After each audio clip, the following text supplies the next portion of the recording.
Olá! Começa agora mais um Filosofando, o seu programa de filosofia e de filosofia espírita que vai ao encontro das grandes ideias pensadas através dos tempos, numa infinita jornada em busca da verdade do bem. Estamos em nossa nova temporada que tem por tema as consolações da filosofia e as consolações da filosofia espírita.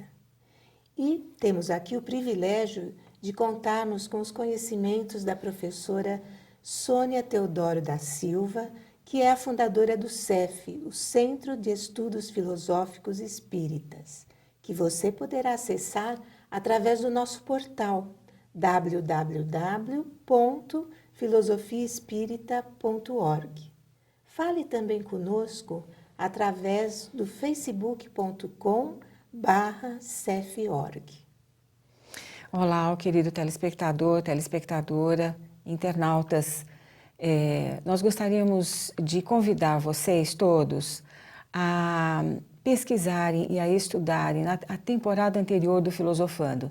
Na temporada anterior, nós descemos aos detalhes sobre os pontos de convergência, os aspectos de convergência entre filosofia e filosofia espírita, mas também os aspectos divergentes entre ambas as filosofias. Então, é nesse momento que nós vamos abranger um pouco mais os estudos e vasculhar um pouco a história de 2.500 anos de filosofia em busca ou a caminho dos esclarecimentos mais detalhados acerca da verdade com a filosofia espírita. Então, se você buscar lá no canal da TV Mundo Maior, no YouTube, você vai encontrar todas as informações necessárias para o seu estudo aprofundado. Principalmente você, que é professor de filosofia no ensino médio. Então, fica aqui o convite para todos vocês. Bem, hoje trazemos para o nosso estudo Sêneca, o grande orador e filósofo romano do século I da nossa era, que viu na filosofia uma maneira de consolar-nos em relação às frustrações. E quem, num mundo de expiação e de provas como o nosso, não as possui? Como lidar com elas? E o que a filosofia espírita tem a dizer a esse respeito? É isso que vamos ver no dia de hoje. Professora Sônia, gostaria que a senhora nos falasse um pouquinho da vida de Sêneca e o que o teria levado a preocupar-se com a filosofia como consolação. É importante que se note que alguns pensadores da antiguidade não são exatamente precursores do espiritismo. Eles trazem ideias interessantes e compatíveis, principalmente no que diga respeito à consolação, que é o nosso tema da temporada atual. A consolação, o desejo de consolar, nasceu de um sentimento mais nobre do ser humano, no sentido de suavizar as dores, os sofrimentos de qualquer sorte e principalmente as frustrações, ou seja, as nossas dores em virtude de obstáculos que a vida possa nos apresentar.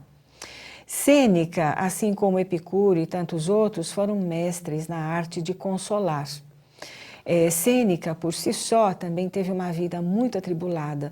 E essas atribulações, esses obstáculos que ele enfrenta ao longo da sua vida, vão fazer de Sêneca uma pessoa segura, mas ao mesmo tempo dedicado a observar as dores alheias e principalmente das pessoas que o cercavam.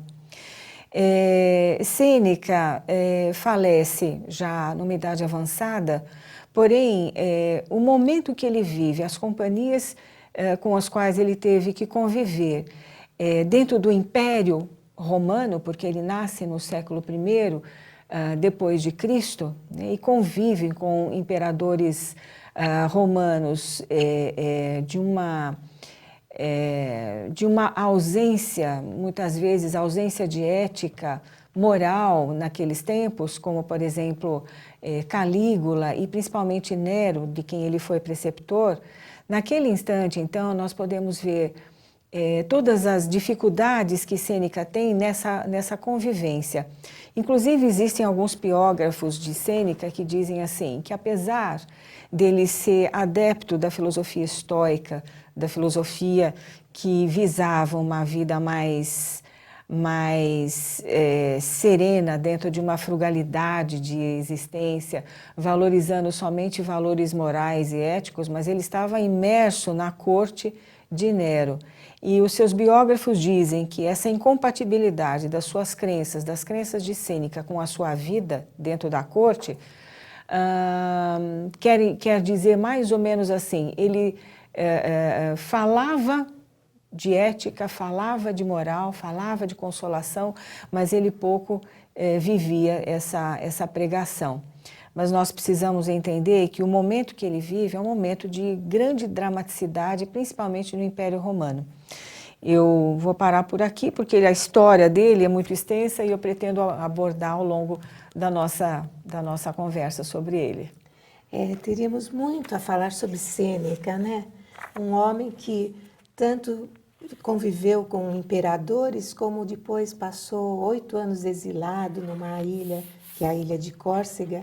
E então ele provou da riqueza e da pobreza.